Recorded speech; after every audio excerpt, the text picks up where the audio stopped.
orthodoxy, what we're saying is that we have a lot of room in our beliefs that we would consider right. We have to remember that this idea of orthodoxy, this idea of right beliefs, it can be a fun adventure.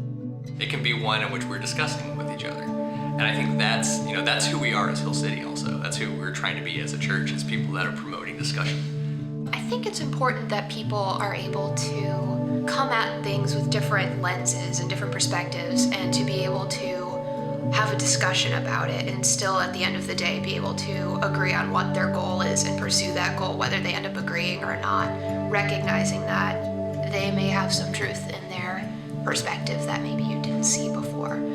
It is important to know what you think, but also to be open to discussing it.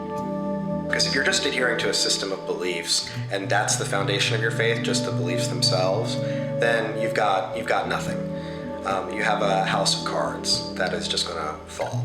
And when I try to think, okay, should I commit to this particular tradition or this tradition or this tradition, it would be really hard for me to do that, because God is bigger than any of those traditions.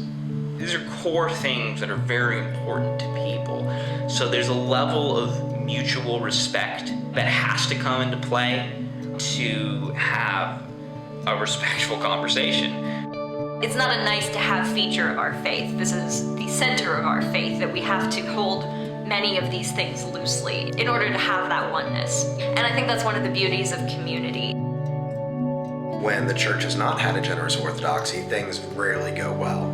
And there are obviously some hard lines where we have to, say that is absolutely wrong, that is absolutely abusive and harmful, and we don't have room for that in the faith. But that diversity allows for individuals to be individuals without all of us being the same homogeneous single individual.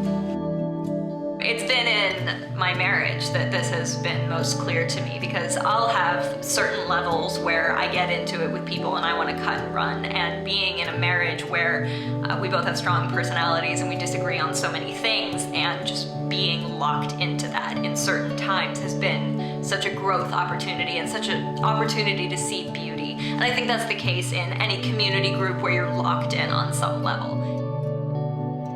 It takes humility to be able to step back from your point of view to consider another person's point of view, even if that point of view is something that is very different than yours. So when we disagree with someone, we have to remember to have a bit of love in our hearts for that person. I think it's almost a dangerous thing when we can get so set in our own ideas and viewpoints that we can completely disregard others. I value someone else's belief by listening to it with the intent to understand it, not with the intent to pick it apart. In the book of Acts, we hear the story of the Bereans. And it says that when Paul encountered them, Paul taught them all these things about the person of Jesus. And what the Bereans did was they then took that and they studied the scriptures to see if what Paul was saying was true. They actually, they heard a viewpoint that was different from theirs, and what did they do is they discussed it, they challenged it, and they checked it.